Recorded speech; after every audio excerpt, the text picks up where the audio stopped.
Thank you very much for this invitation and for this occasion.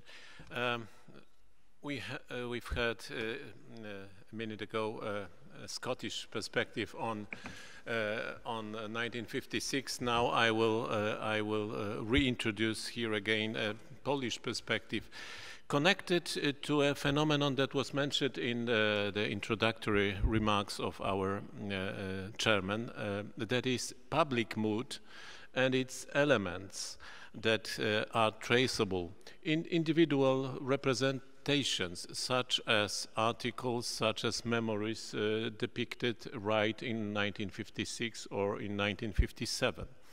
I selected one for the beginning, that is an article written by a Polish emigre writer, Gustaw Herling-Grudziński, who in January 1957 published a review called Two Revolutions, Warsaw and Hungary. And the main, he published it in London, in a Polish emigre journal in London.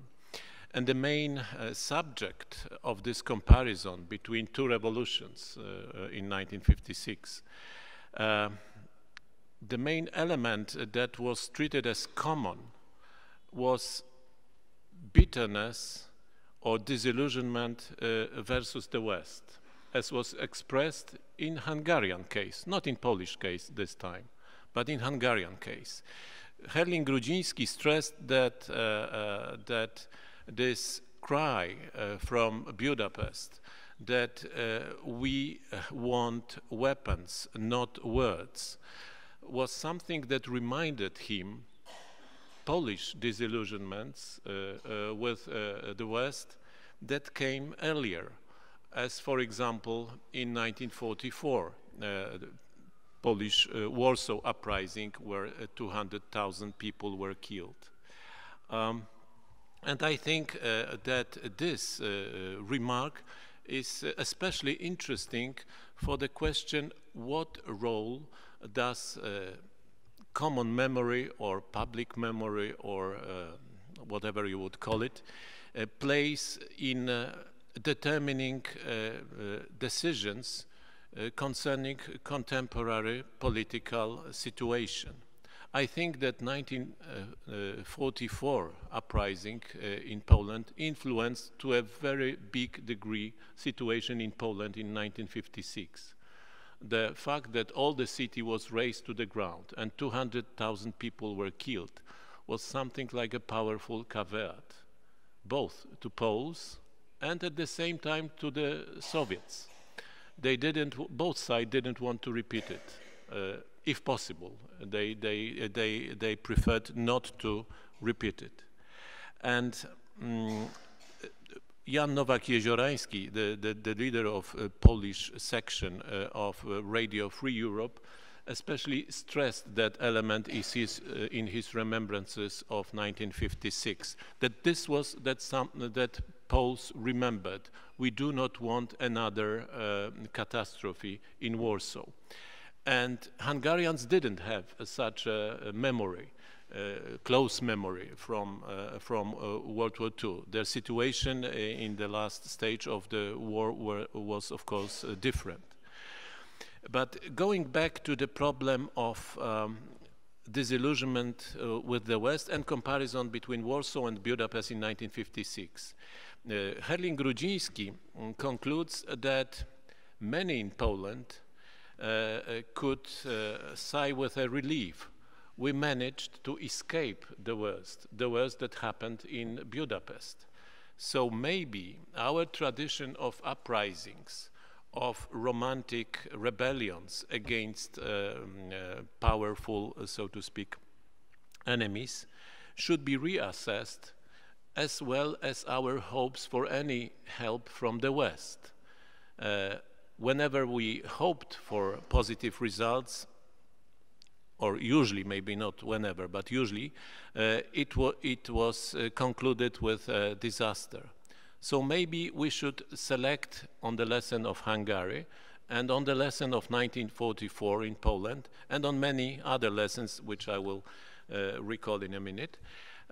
We should change our tradition, we should change our perception of this tradition, and we should stop organize rebellions that lead to military confrontation with powerful empire we are dominated by. And this leads me to a more general question, namely how the tradition of these rebellions aroused, why there is such a long tradition in Poland, and a relatively also long tradition, maybe slightly shorter, or maybe less intensive, even if not shorter, in Hungary. At least comparable traditions of uprisings and rebellions against oppressive empires in these two countries. Well, I think the first element is, of course, the situation itself. If there is oppression, if there is situation of foreign domination or political oppression, there are reasons to rebel. But these reasons are not evident for everybody. There are different public maps. There is no one public map. There is no one memory. There are different public perceptions of oppression. For some, oppression is bearable. For some, is unbearable. So another element, along with the situation itself, political, social situation itself, another element is political culture, or culture within which the decision to rebel, to take arms, is taken. And I think there is a very close similarity between political cultures of old good Hungary, as you call that, and old good Poland. What makes them common is Republican tradition, tradition of Republican virtues that were basis for political culture of both late medieval, early modern Hungarian kingdom, dominated by nobility more and more, and of course in Polish-Lithuanian Commonwealth. And within this particular political culture, dignity of a citizen is especially valued. It is different from interest, or from a perspective, I would call it, of a liberal burgher. They are not connected so much with material interests as they are connected, like in Western liberal way of developing ideologies of freedom. They are different from Republican ideologies of freedom, as Quentin Skinner, for example, developed in his comparison between Republican and liberal versions of freedom. So Hungary and Poland are exceptionally developed models of historically ingrained ethos of Republican freedom. From this perspective, of course, oppression, be it internal oppression by evil king or evil magnate dominating the political scene, or even worse, by a foreign oppressor like Russian Empire, or Austrian Empire in Hungarian case, or Turkish Empire, is an obvious reason to rebel, to defend your dignity. But there is a third element, I think, which is also very important in providing reasons to rebel. And this third element, according to my proposal, is memory. We have to have examples of rebellions which we want to emulate, which we want to continue, or on which we want to change our mind, to improve, or not to make the mistakes that were done by our predecessors. Of course, there are these classical examples of rebellion, which made the foremost ideologue of liberal West, that is Thomas Hobbes, to suggest that they should never be taught, because they can provide reasons, exactly memories of Roman examples, old Roman republican examples of rebellion against tyrants, can give examples to rebellion, which is always dangerous for a political order. While in republican traditions, of course, this kind of historical memories connected to Brutus and Alia were of course valued very much. But of course classical or cultural or symbolical memories are not enough. What is much more important is vivid memory, or that memory that is transferred from one generation to another. And I think that there is a very interesting link between Hungary and Poland, starting point of Polish 250 years long tradition of uprising. The link is Ferenc Rákóczi uprising in early 18th century. It was never studied from that point in Polish historiography, but I think it should be studied, because there was something like 8,000 to 11,000 Poles engaged in that uprising. They understood actually the goals of the uprising, the goals for freedom, Catholic Christianity, or Christianity in general, and independence of the country. And these people that went back from the Hungarian hotbed of the uprising after the uprising was crushed, gave that memory of the first uprising of the 18th century to the first generation of Polish insurgents against Russia, with the first national uprising in 1733. When two Russian armies decided the outcome of Polish so-called free election of the king. So it was the obvious end of Polish independence. And against this end of Polish independence, people with memories of Hungarian uprising decided, Polish people decided to rebel. And from that moment on, roughly every 30 years, there was a huge Polish national uprising until actually Warsaw Uprising in the 20th century. And to that, there was added an extra element, I would say, in the end of 18th century, with new hopes for the West. That begins the problem of the West in perception of rebellions in Eastern Europe, or in Eastern Central Europe.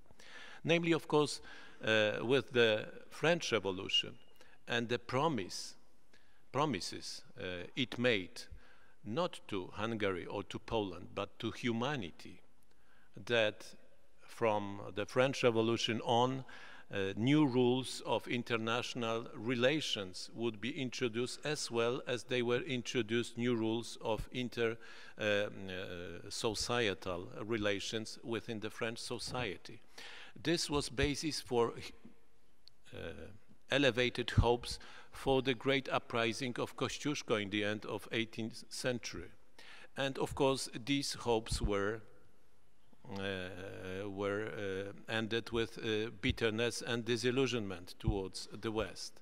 Then there was another example, that is 1830-31 rebellion of Poles against Russian Empire, which came right after another revolution in France, July 1830 revolution, with the same, maybe less elevated promises, but still similar promises that constitutional order should rule over Europe.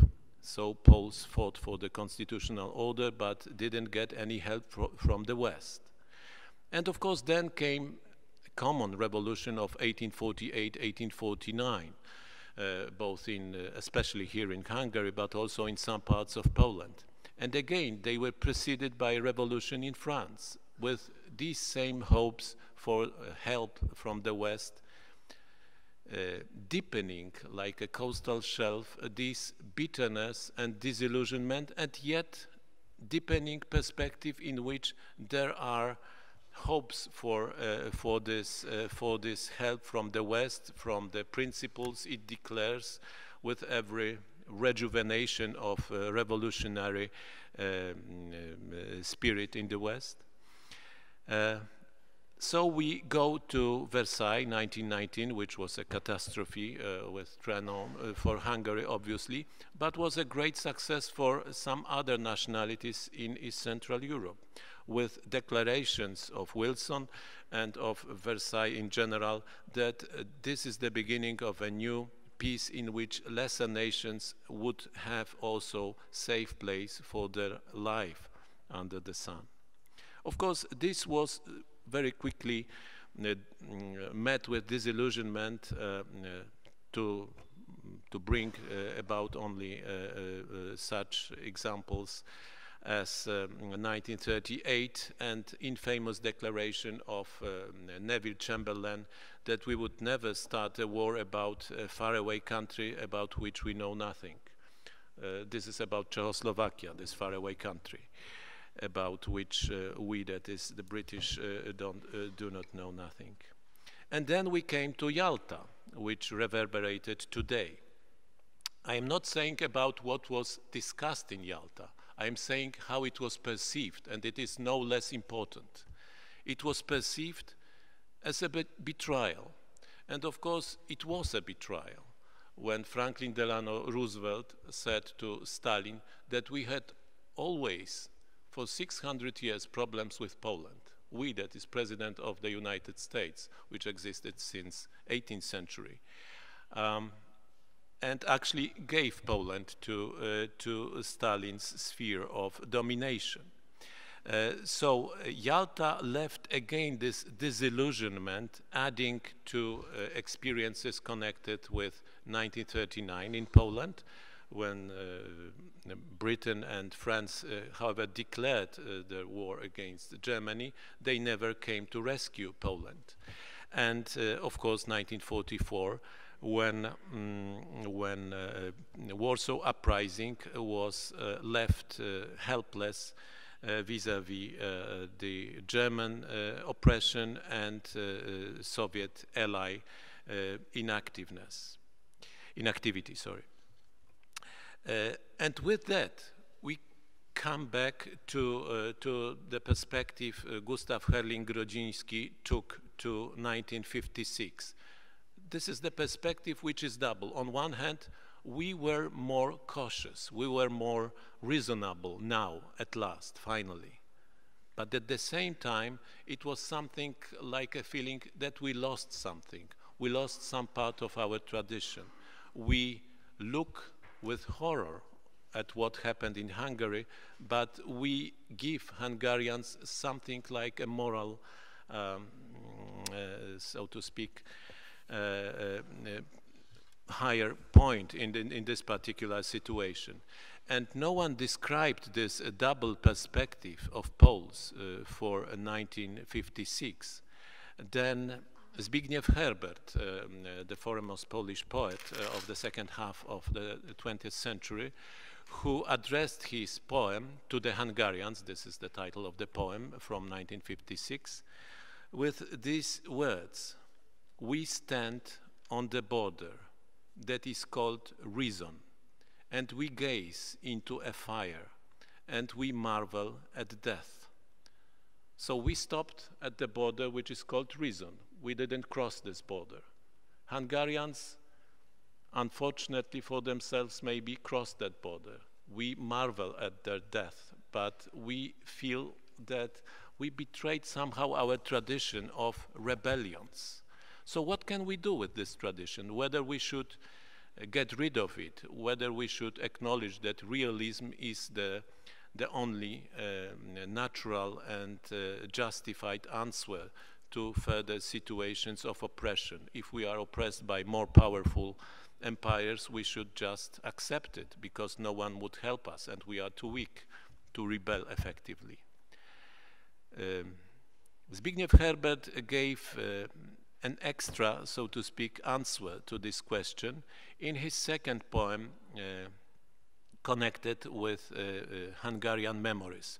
This is his poem from 1979 called Inmoriam Noć Laszlo. It is consecrated to memories of Hungarian poet and translator of Herbert's poems, who died in 1978.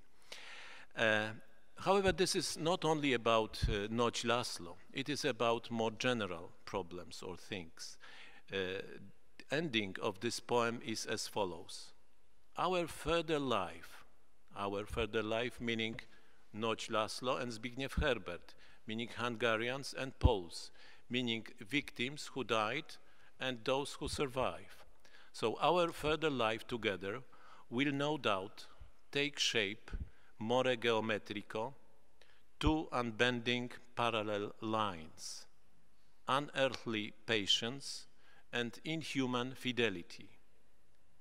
So those who fell can express only their unearthly patience. Those who fell in Hungarian Revolution or Uprising in 1956, in Warsaw Uprising, or in any Polish or Hungarian or any other uprising against oppression, against too powerful enemies.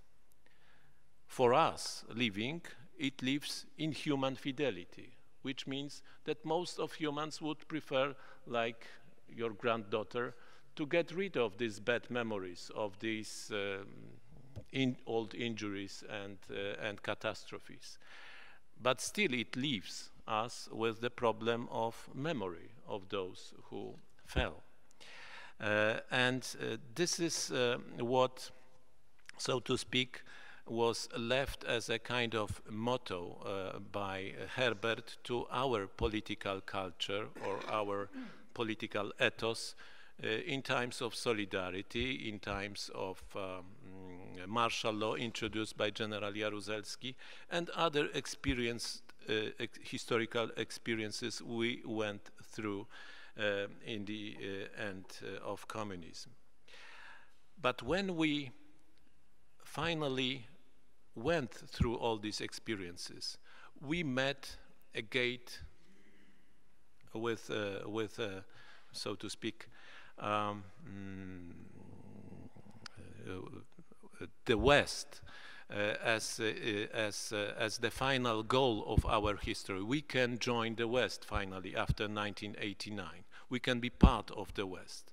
But with this perspective, we were offered something like a bargain. You should forget. You should forget exactly these bad memories. You should cease to perceive themselves as victimized, as historically damaged by two powerful neighbors, because no one cares in the West. We are not interested in that. We have set another system of memorial signs for Europe, in Western Europe. And this provoked a series of memorial clashes, especially the new countries joined the EU after 2004, beginning with famous clash on Leipzig book fair in 2004 when Sandra Kalniete from Latvia presented the problem of unacknowledged Gulag memory, unacknowledged in the West, and was criticized for relativizing Holocaust. But this is not the only incongruence between Polish and Western memories that are, so to speak, congealed and expressed as the only politically correct memories for all Europe. Among these memories that are not acknowledged are exactly memories of another political culture, that is of Republican political culture that developed in another part of Europe, in East Central Europe, as slightly different to the versions of freedom that developed, let's say, in Holland or in the United Kingdom. And what is more important, it is almost forbidden to recollect victimization in this part of Europe stemming from Russia not from the Soviet Union, but from Russia, because Russia is a powerful partner, is an important partner for Europe, and from Turkey as well, because Turkey is also a vital, a key, I would say, element of the riddle, what will be the future of Europe.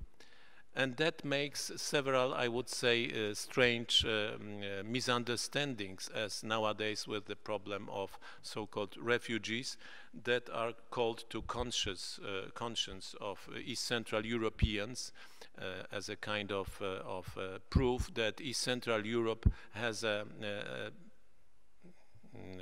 absolutely immoral position vis-à-vis this problem, because it doesn't share European memory of colonialism. The problem is that for Hungarians, Serbians, Bulgarians, Romanians, colonialism is connected not with any crimes these nations or historical predecessors of these nations committed in Africa or in Asia, but with Islamic colonialism in Europe, which makes a completely different situation to the one which is recalled in this accusation from the West to memories in East Central Europe. So this leaves us with a problem whether we accept one memory or we can share our memories with Europe, whether we should accept realism as the only answer to political injustice, exactly the example of 1956, or we should stick to this, so to speak, motto of Zbigniew Herbert, motto stemming from our political traditions, motto which was developed, and this is my final remark, which was developed in his other probably more renowned poem called Transformations of Livy. Herbert describes how his grandfather and great-grandfather read Livy in Austrian gymnasium. How did they understand Livy, my grandfather and my great-grandfather? Certainly they read him in high school. Reading the history of the city, they surrendered to the illusion that they are Romans or descendants of the Romans, these sons of the conquered, themselves enslaved.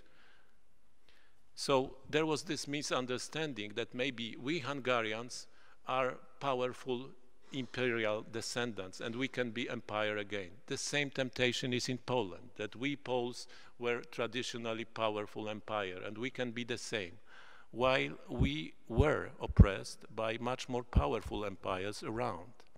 So Herbert continues, only my father and myself after him read Livy against Livy, carefully examining what is underneath the fresco. This is why the theatrical gesture of Savola awoke no echo in us. So I will not quote this in full, just the end. My father knew well, and I also know, that one day, on a remote boundary, without any signs in heaven, in Pannonia, that is here, Sarajevo, or Trebizond, actually he meant Kurds, in a city by a cold sea, or in a valley of Panjshir, a local conflagration will explode, and the empire will fall. So now my final question is, where are the empires of nowadays? Thank you.